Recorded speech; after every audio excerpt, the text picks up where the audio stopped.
राष्ट्रवाद क्या है? उत्तर, सामान्य अर्थों में राष्ट्रवाद का अर्थ अपने राष्ट्र के प्रति सोच और लगाव की भावना का विकास करना है। दूसरे अर्थों में राष्ट्रवाद एक ऐसी भावना है जो किसी विशेष भौगोलिक, सांस्कृतिक या सामाजिक परिवेश में रहने वाले लोगों में एकता की वाहक बनती है। 2. यूरोप में राष्ट्रवाद को फैलाने में नेपोलियन बोनापार्ट किस तरह सहायक हुआ? उत्तर, यूरोप में राष्ट्रीयता की भावना के विकास में फ्रांस की राज्य क्रांति के पश्चात नेपोलियन के आक्रमणों ने महत्वपूर्ण योगदान दिया। फ्रांसीसी क्रांति ने राजनीति को अभिजात्य वर्गीय परिवेश से बाहर कर उसे अखबारों, सड़कों और सर्वसाधारण की वस्तु बना दिया। यूरोप के कई राज्यों में नेपोलियन के अभियानों द्वारा नवयुग का संदेश पहुंचा। नेपोलियन ने जर्मनी और इटली के राज्यों को भौगोलिक नाम की परिधि से बाहर कर उसे वास्तविक एवं राजनीतिक रूपरेखा प्रदान की, जिससे इटली और जर्मनी के एकीकरण का मार्ग प्रशस्त हुआ। दूसरी तरफ नेपोलियन की सुधारवादी नीतियों के कारण फ्रांसीसी प्रभुता और आधिपत्य के विरुद्ध यूरोप में देशभक्तिपूर्ण विक्षोभ भी जगा। 3. 1830 की जुलाई क्रांति का फ्रांस पर क्या प्रभाव पड़ा?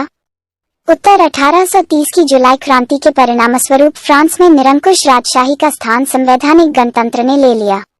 इस क्रांति ने फ्रांसीसी क्रांति के सिद्धांतों को पुनर्जीवित किया तथा फ्रांस में उदारवादी मध्यम वर्ग का राजनीतिक महत्व बढ़ गया। 4. 1848 ईस्वी की फ्रांसीसी क्रांति के क्या कारण थे? उत्तर, 1830 की क्रांति के बाद लुई फिलिप फ्रांस का राजा बना। उसने अपने विरोधियों को खुश करने के लिए स्वर्णिम मध्यमवर्गीय नीति अवलंबन करते हुए सन 1840 में गीजो को प्रधानमंत्री नियुक्त किया, जो कट्टर प्रतिक्रियावादी था। वह किसी भी तरह के वैधानिक, सामाजिक और आर्थिक सुधारों के विरुद्ध था। फिलिप के पास कोई सुधारात्मक कार्यक्रम नहीं था और न ही उसे विदेश नीति में कोई सफलता हासिल हो रही थी। उसके शासनकाल में देश में भुखमरी एवं बेरोजगारी व्याप्त हो गई। सुधारवादियों ने 22 फरवरी 1848 ईस्वी को पेरिस में थियस के नेतृत्व में एक विशाल भोज का आयोजन किया। राजा ने इस पर रोक लगा दी, अतः पेरिस में विरोध प्रदर्शन हुए और जुलूस निकाले गए। इस पर पुलिस ने गोली चला दी, जिसमें अनेक लोग मारे गए। अतः दमनकारी नीति अपनाए जाने के कारण 1848 ईस्वी की क्रांति आरंभ हो गई। 5. 1830 और 1848 की क्रांतियों की सामान्य विशेषताएं क्या थीं? उत्तर, आय। सभी क्रांतिकारी प्रतिक्रियावादी और निरंकुश शासन की समाप्ति चाहते थे। ई, वे उदारवाद और राष्ट्रवाद के समर्थक थे। ई, वे वैधानिक शासन की मांग कर रहे थे। इव, दोनों क्रांतियों की एक मुख्य विशेषता यह भी थी कि स्वतंत्रता और नागरिक अधिकारों की सुरक्षा मुख्य मुद्दा था। 6. बिस्मार्क के कार्यों की चर्चा करें। उत्तर, जर्मनी के एकीकरण में बिस्मार्क की महत्वपूर्ण भूमिका थी। वह विख्यात राष्ट्रवादी और कूटनीतिज्ञ थे। फ्रैंकफर्ट संसद में उसने भाग लिया।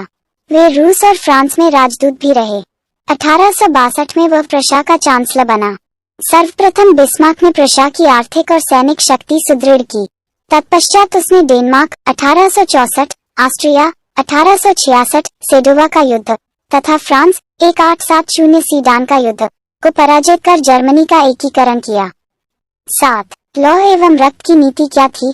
उत्तर, लौह एवं रक्त की नीति का प्रतिपादन बिस्मार्क ने किया था। इस नीति के अनुसार सैन्य शक्ति की सहायता से पूरे जर्मन प्रदेश का एकीकरण करना था। 8. मेटरनिख कौन था? यूरोपीय इतिहास में वह क्यों विख्यात है? उत्तर, मेटरनिख ऑस्ट्रिया का चांसलर था। वह घोर प्रतिक्रियावादी, क्रांति का संदेशों का कट्टर विरोधी एवं पुरातन व्यवस्था बनाए रखने का समर्थक था। उसने जिस प्रकार की व्यवस्था यूरोप में स्थापित की उसे मेटरनिख व्यवस्था कहा जाता है। अपनी इसी व्यवस्था के कारण वह यूरोपीय इतिहास में विख्यात है। 9. मेटरनिख युग क्या है? उत्तर, मेटरनिख ऑस्ट्रिया का चांसलर था। वियना कांग्रेस सम्मेलन के द्वारा यूरोप में नेपोलियन युग का अंत हुआ और मेटरनिख युग की शुरुआत हुई। मेटरनिख घोर प्रतिक्रियावादी था तथा राष्ट्रवाद एवं गणतंत्र का विरोधी था। 1848 की क्रांति के द्वारा मेटरनिख युग की समाप्ति हो गई। 10. जर्मन राइन महासंघ की स्थापना किसने की? उत्तर, जर्मन राइन महासंघ की स्थापना नेपोलियन ने की। 11. जर्मनी का राजनीतिक एकीकरण के पहले आर्थिक एकीकरण कैसे हुआ? उत्तर, 1815-48 के मध्य जर्मनी में औद्योगिकीकरण की पृष्ठभूमि तैयार हो गई। कोयला और खनिज उद्योग का विकास हुआ। रेल लाइनों का प्रसार हुआ। 1834 में प्रुशिया की पहल पर जोल्वराइन शुल्क संघ की स्थापना हुई। इस प्रकार जर्मनी का राजनीतिक एकीकरण के पहले आर्थिक एकीकरण हुआ। 12. जर्मनी के एकीकरण की बाधाएं क्या थीं? उत्तर जर्मनी के एकीकरण में निम्नलिखित प्रमुख बाधाएं थीं। I. लगभग 300 छोटे बड़े राज्य। E. इन राज्यों में व्याप्त राजनीतिक, सामाजिक तथा धार्मिक विषमताएं। E. राष्ट्रवाद की भावना का अभाव। F. ऑस्ट्रिया का हस्तक्षेप तथा V. मेटरनिख की प्रतिक्रियावादी नीति। 13. इटली के एकीकरण में काबूल की भूमिका का उल्लेख करें अथवा काबूल का संक्षिप्त परिचय दें। उत्तर काबूल को इटली के एकीकरण का राजनीतिज्ञ कहा जाता है। 1850 में वह सार्डिनिया के राजा विक्टर इमैनुएल का मंत्री एवं 1852 में प्रधानमंत्री बना। उसने सैनिक और आर्थिक सुधारों द्वारा सार्डिनिया की स्थिति सुदृढ़ की। पेरिस शांति सम्मेलन में उसने इटली के एकीकरण का प्रश्न उठाया। 1859 में ऑस्ट्रिया को पराजित कर काबूल ने लोम्बार्डी पर अधिकार कर लिया। 14. गैरिबाल्डी कौन था? इटली के एकीकरण में उसकी क्या भूमिका थी अथवा गैरिबाल्डी के कार्यों की चर्चा करें। उत्तर इटली के एकीकरण का द्वितीय चरण गैरिबाल्डी की तलवार ने पूरा किया। वह युद्ध की नीति में विश्वास करता था। उसने सशस्त्र युवकों की एक टुकड़ी बनाई जो लाल कुर्ती कहलाए। इनकी सहायता से उसने सिसिली पर अधिकार कर वहां गणतंत्र की स्थापना की। वह पोप के राज्य पर भी आक्रमण करना चाहता था, परंतु काबूल ने इसकी अनुमति नहीं दी। 15. चार्टिस्ट आंदोलन किस देश में हुआ? उत्तर चार्टिस्ट आंदोलन इंग्लैंड में हुआ था। 16. अर्नस्ट रेनन ने राष्ट्रवाद को किस रूप में परिभाषित किया? उत्तर फ्रांसीसी दार्शनिक अर्नस्ट रेनन ने 19वीं शताब्दी में राष्ट्रवाद की व्याख्या की। रेनन ने राष्ट्रवाद की एक नई और व्यापक परिभाषा दी जिसके अनुसार राष्ट्र एक बड़ी और व्यापक एकता है। 17. वियना कांग्रेस सम्मेलन में फ्रांस में किस राजवंश की पुनर्स्थापना की गई? उत्तर वियना कांग्रेस 1815 द्वारा फ्रांस में बूढ़े राजवंश की पुनर्स्थापना की गई। 18. हंगरी के राष्ट्रीय आंदोलन में कोसुत के योगदान का वर्णन करें। उत्तर हंगरी में राष्ट्रीय आंदोलन का नेतृत्व कोसुत तथा फ्रांसिस ड्रेक ने किया। कोस्त लोकतांत्रिक विचारों का समर्थक था। उसने वर्गहीन समाज क्लासलेस सोसाइटी के विचारों से जनता को परिचित कराया जिस पर प्रतिबंध लगा दिया गया। कोसुत ऑस्ट्रियाई अधीनता का विरोध कर यहाँ की व्यवस्था में बदलाव की मांग करने लगा। 19. फ्रांसीसी क्रांतिकारियों ने सामूहिक पहचान का भाव बढ़ाने के लिए क्या किया? उत्तर फ्रांसीसी क्रांति आरंभ होने के साथ ही क्रांतिकारियों ने राष्ट्रीय और सामूहिक पहचान की भावना जगाने वाले कार्य किए। पितृभूमि और नागरिक जैसे शब्दों द्वारा फ्रांसीसियों में एक सामूहिक भावना और पहचान बढ़ाने का प्रयास किया गया। नए संविधान में सभी नागरिकों को समान अधिकार देकर समानता की स्थापना पर बल दिया गया। राजवंशीय झंडा के स्थान पर राष्ट्रध्वज के रूप में एक नया फ्रांसीसी झंडा अपनाया गया जो तिरंगा था। क्षेत्रीय भाषा के स्थान पर फ्रेंच भाषा को प्रोत्साहित किया गया। 20. वियना कांग्रेस की क्या उपलब्धियां हैं? उत्तर वियना सम्मेलन की मुख्य उपलब्धियां थी नेपोलियन द्वारा पराजित राजवंशों की पुनर्स्थापना का प्रयास किया गया। फ्रांस और स्पेन में बूढ़े राजवंश को फिर स्थापित किया गया। फ्रांस में लुई 18वां को राजगद्दी सौंपी गई। इटली में ऑस्ट्रियाई राज परिवार को सत्ता सौंपी गई। नेपोलियन द्वारा स्थापित 39 राज्यों के जर्मन महासंघ को भंग नहीं किया गया। इस प्रकार वियना व्यवस्था द्वारा यूरोप में राजनीतिक परिवर्तन कर पुरानी सत्ता को बहाल किया गया। 21. इटली जर्मनी के एकीकरण में ऑस्ट्रिया की क्या भूमिका थी? उत्तर इटली के एकीकरण के दौरान ही जर्मन क्षेत्र में भी समान प्रक्रियाएं चल रही थी। इटली के एकीकरण के मार्ग में ऑस्ट्रिया बाधक बना हुआ था। 1830 की क्रांति के बाद इटली में भी नागरिक आंदोलन शुरू हो गए। मैजनी ने इन नागरिक आंदोलनों का उपयोग करते हुए उत्तरी और मध्य इटली में एकीकृत गणराज्य स्थापित करने का प्रयास किया, लेकिन ऑस्ट्रिया के चांसलर मेटरनिख द्वारा इन राष्ट्रवादी नागरिक आंदोलनों को दबा दिया गया जिससे इटली का एकीकरण रुक गया।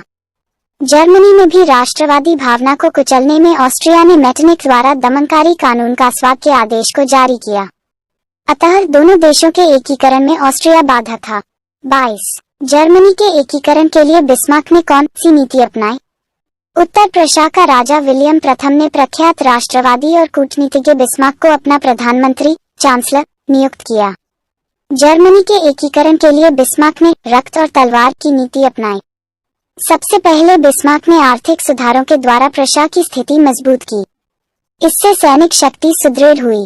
प्रशा के एकीकरण के लिए उसने डेनमार्क, ऑस्ट्रिया तथा फ्रांस के साथ युद्ध किया। इसके परिणामस्वरूप ही यूरोप के नक्शे पर एकीकृत जर्मन राष्ट्र का उदय हुआ। 23. विलियम के बगैर जर्मनी का एकीकरण बिस्मार्क के लिए असंभव था। कैसे? उत्तर विलियम प्रशा काम राजा जानता था कि ऑस्ट्रिया और फ्रांस को पराजित किए बिना जर्मनी का एकीकरण संभव नहीं है। 1862 में विलियम ने जर्मनी के एकीकरण के उद्देश्यों को ध्यान में रखकर महान कूटनीतिज्ञ बिस्मार्क को अपना चांसलर नियुक्त किया। बिस्मार्क का मानना था कि जर्मनी की समस्या का समाधान प्रशा के नेतृत्व में रक्त और तलवार की नीति से होगा। अतः अगर विलियम बिस्मार्क को चांसलर न बनाया होता तो बिस्मार्क के लिए जर्मनी का एकीकरण असंभव प्रतीत होता। 24. यूनानी स्वतंत्रता संग्राम के परिणामों का उल्लेख करें। उत्तर 1932 में यूनान को एक स्वतंत्र और संप्रभु राष्ट्र घोषित कर दिया गया। यद्यपि इस प्रक्रिया में गणतंत्र की स्थापना नहीं हो सकी, परंतु एक स्वतंत्र राष्ट्र के उदय ने मेटरनिख की प्रतिक्रियावादी नीति को गहरी ठेस लगाई। प्रतिक्रियावाद के विरुद्ध राष्ट्रवाद की विजय हुई। यूनानियों के विजय से 1830 के क्रांतिकारियों की प्रेरणा मिली। यूनानी स्वतंत्रता आंदोलन के परिणामस्वरूप बाल्कन क्षेत्र के अन्य ईसाई राज्यों में भी राष्ट्रवादी आंदोलन आरंभ करने की चाह बढ़ी। 25. फ्रैंकफर्ट संसद की बैठक क्यों बुलाई गई? इसका क्या परिणाम हुआ? उत्तर फ्रैंकफर्ट संसद को बैठक बुलाने का मुख्य उद्देश्य जर्मन राष्ट्र के निर्माण को योजना बनाना था। इसके अनुसार जर्मन राष्ट्र का प्रधान एक राजा को बनाना था जिसे संसद के नियंत्रण में काम करना था तथा जर्मनी का एकीकरण उसी के नेतृत्व में होना था।